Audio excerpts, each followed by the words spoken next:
everybody. I'm Dr. Aditi R. Khandelwal and you're watching me on my channel Flora Frenzy. और इसके अंदर मैं आपको गार्डनिंग से रिलेटेड बहुत सारी तरह की चीज़ें बताती रहती हूँ. कुछ मुझे आती हैं, कुछ मैं भी सीख के आपको बताती हूँ. So those things are absolutely new for me as well. That is about my channel and I intend to tell you something more about myself today. So I hail from UP and right now I'm living in Jaipur. और मैंने MBA in Core Finance करा हुआ है from one of the India's premier institute which is ICFI Business School IBS Hyderabad campus. So I studied there और जब मेरा last exam था तो मुझे लगा oh my god no studies, अब मुझे कोई पढ़ाई नहीं करनी. और उस दिन से मेरे अंदर पढ़ाई का जो कीड़ा था वो लग गया. And then there has been no looking back. आज मैं I am not working in corporate, rather I am into education. I am an academician, a long time academician. और मैं जयपुर में एक प्राइवेट यूनिवर्सिटी में काम करती हूँ. Gardening is my passion and that is how during lockdown I gave birth to my third child which is Flora Frenzy my channel. और जो मैंने आपको बताया कि पढ़ाई का कीड़ा मेरे अंदर बड़ा घुस गया था, तो देखते ही देखते when I was studying so much everybody around me started studying and the biggest person, the most important thing that happened to my husband, he also started studying with me. तो we are childhood lovey dovey couple और we did our graduation together. After that we did an MCom together and recently we just completed our LLB. और LLB पढ़ते पढ़ते I don't know how people say that LLB तो कोई भी कर लेता है, but it really took a toll on us क्योंकि हम लोग definitely we were juggling with our offices. पूरे टाइम हमारे ऑफिस चलते थे. We also have kids, so that the social engagements, our businesses of course. और उसके बाद में we were studying और taking those exams was such a difficult thing. और LLB में 9 एग्ज़ाम्स आ रहे थे and हम इतने थक गए कि finally we decided that we need to break out, we need to go out and travel. और जब भी हम ट्रैवल के बारे में सोचते हैं तो डेफिनेटली पहाड़, हरियाली यही हमारे दिमाग में आता है. We went to Delhi, we have a lot of relatives there. तो हम लोग वहाँ चले गए. रात हो गई, मेरे हस्बैंड के फ्रेंड है वहाँ पर हम लोग रुके. And you won't believe all through जब हम लोग यहाँ से जा रहे थे तो हमें इतनी सारी बारिश मिली. This year has been very good in Rajasthan. बहुत बारिश हुई है इस बार और मौसम भी बहुत अच्छा रहा ऑल थ्रू. तो हम लोग यहाँ से निकले और यहाँ से निकल के हम लोग पहुँचे गुड़गांव. और गुड़गांव में यू वोंट बिलीव जहाँ पर इतना ज़्यादा ब्रिक्स एंड मोर्टार बिल्डिंग्स मिलेंगी आपको, बड़े बड़े कॉर्पोरेट हाउसेस मिलेंगे. The most amusing thing when we went to my husband's friends place, वहाँ पर जब हम लोग पहुँचे और हम लोग सुबह उठते ही हमने बालकनी में पैर रखा and it was all rains everywhere. और ज़रा सा मुड़ते ही पीछे पूरा का पूरा जंगल था.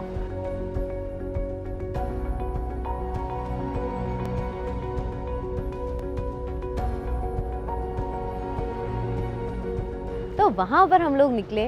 फिर दूसरे दिन सुबह उठते ही वी डिसाइडेड कि let's push off because we were going to Jim Corbett which was again around 6-7 hours drive from Gurgaon. So we started in the morning on the day 2 और पूरे के पूरे रास्ते बड़े बड़े हाईवेज़ हमें मिले. हम चलते हुए जाते रहे और बहुत सारी बारिश हमें रास्ते में मिली. कहीं कहीं तो इतनी तेज़ बारिश थी that it was really difficult to actually drive past through those rains. But yes, that was all in all quite a nice journey. We entered into Uttarakhand और जलवायु में सडनली पूरा का पूरा परिवर्तन जो था वो हो गया. ग्रीनरी होने लग गई, रोड्स थोड़ी छोटी हो गई लेकिन हरियाली में मल्टीफोल्ड इजाफा हो गया. और वहाँ पर जब हम लोग घुसे तो मुझे इतना अमेजिंग लगा क्योंकि सबसे पहले हमें गूगल मैप को हम लोग फॉलो कर रहे थे और उन्होंने हमें एक अलग जगह से घुसा दिया अंदर किसी गांव में. और गांव में घुसते ही जो मैंने देखा जगह जगह जो खेत थे, खेत के अंदर थोड़ी सी खेती हो रही थी end of course I was amused. मैंने ज़िद करके गाड़ी को रुकवाया और मैं वहाँ उतर गई। उतरने के बाद जब मैंने देखा वहाँ पर तोरी की खेती हो रही थी, तो तोरी क्योंकि ज़मीन में अगर उसे लगाते हैं तो वो गल जाती है, इसकी वजह से ऑलमोस्ट ज़मीन से कुछ 5-5 फीट की ऊंचाई पे बल्लियाँ लगा रखी थी। I can't actually translate all that in English, so yes I am gonna tell you all in Hindi. वहाँ बल्लियाँ लगा रखी थी, डंडे लगा रखे थे और उसके ऊपर जो तोरी की बेल थी वो सारे में जा रही थी। तो सड़क जो कि थोड़ी ऊंचाई पे थी और खेत नीचे थे, तो जब आप सड़क से उसको देखते थे तो आपको पूरा का पूरा ऐसे दिखता था कि मचान सॉर्ट ऑफ ऐसे बनी हुई है और येलो येलो फूल जो थे तोरी के वो सारे में वहाँ पर फैले हुए थे। फिर मैं वहाँ नीचे उतरी, मैंने एक आंटी से बहुत सारी गपशप करी, तो जो आपके लिए आ रही है जस्ट नाउ। यहाँ पर हर खेत के अंदर ऐसे ही ये बने हुए हैं सब जगह। If you can see, I will take you down.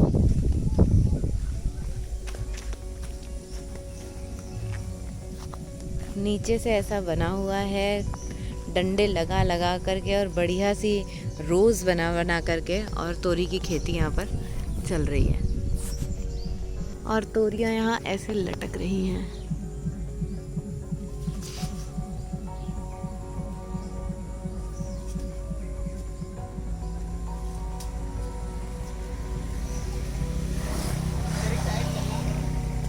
और मुझे एक आंटी मिल गई हैं और अब मैं उनसे पूछने वाली हूँ कि अब ये तोरी की खेती यहाँ पर कैसे करते हैं।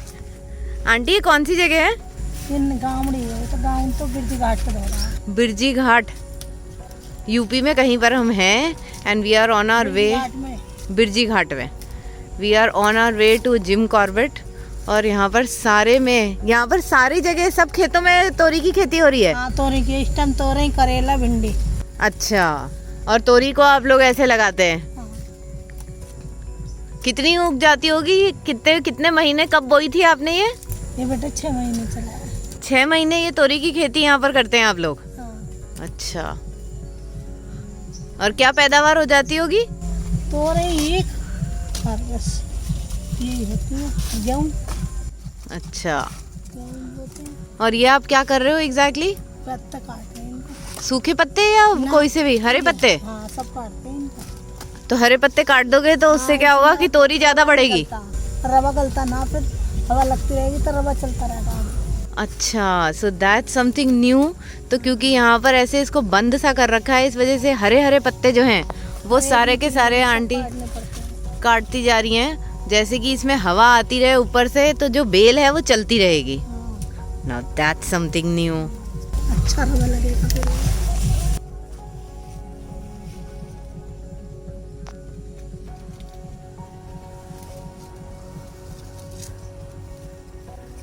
Let me take you all through this place.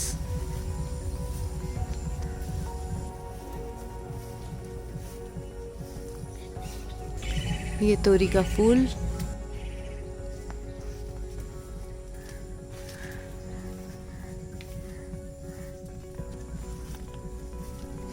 Well, that was about तोरी। हम थोड़ा और आगे बढ़े। यहाँ पर कांवड़ यात्रा निकल रही है।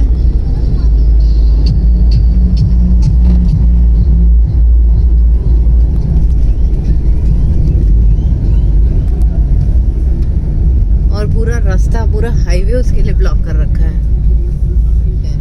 और ये गंगा जी का पानी अपने कंधों में, आगे पीछे 2 लोटों में, पहले तो मटके लेके जाते थे, अब लोटे लेके जाते हैं। उसमें गंगा जी थी, यहाँ से पानी लिया है इन्होंने, अब ये जा रहे हैं। वो देखो, वो आदमी 6 लेके जा रहा था कल से, वो भी। अभी आगे जा करके मुझे पता नहीं है कहाँ, लेकिन वहाँ जा करके इस पानी को शिव जी के ऊपर चढ़ाएंगे। यहाँ का स्पेशलिटी है मुड्डे, ऐसा लग रहा है, क्योंकि हर थोड़ी जगह पे मुड्डे की जो दुकानें हैं इस तरह से बनाई हुई हैं। थोड़ा और आगे बढ़ने पे हमें दिखाई दिया कमल, और वहाँ पर सारे के सारे हम लोग, क्योंकि मैंने आपको बताया कि हम लोग यूपी से हैं और मेरे यहाँ पर बहुत खेती वेती होती थी, और मेरी मम्मी का जो गांव है विच इज़ गिलाड़े के अंदर तो सिंघाड़े और ना जाने क्या क्या होता था, पानी वाली चीज़ें सारी उगती थी वहाँ पर, तो उनको कहते थे जोड़ा। जहाँ पर सिंघाड़े उगाए जाते थे उस जगह वो कहते थे, वहाँ पानी का दलदल सॉर्ट ऑफ होता था, उसको कहते थे जोड़ा। उसी तरह के जोड़े में बहुत सारे कमल जगह जगह खिल रहे थे और बड़े बड़े एरियाज़ में वो कमल जो थे वो उगाए गए थे। एंड अगेन आफ्टर मैं 5 कमल के जोड़े हमने क्रॉस करे, I again I पेस्टर्ड my husband, और उन्होंने फाइनली मुझे एक जगह गाड़ी रोक के उतार ही दिया कि जाओ तुम देख करके आ जाओ. You know how it becomes. सारे गार्डनिंग वाले जो फैंस यहाँ पर हैं उनको they I am sure they can relate with it कि सड़क पे जाते जाते हमें कभी कोई पत्थर सुंदर दिख जाता है, कभी हमें कोई कैक्टस उगा हुआ दिख जाता है कहीं, कभी हमें कुछ और दिख जाता है. तो this was an amazing journey. और मुझे वहाँ पर दिखा कि कमल उग रहे थे, तो मैं वहाँ पर उतर गई. और कमल के आसपास इतनी कीचड़, इतनी गंदगी होती है कि I was not able to walk myself, और मुझे बड़ा डर लग रहा था कि कहीं मैं गिर विर ना जाऊँ. बट एक अच्छे गार्डनर की तरह से मैंने अपनी जान को हथेली पे रखा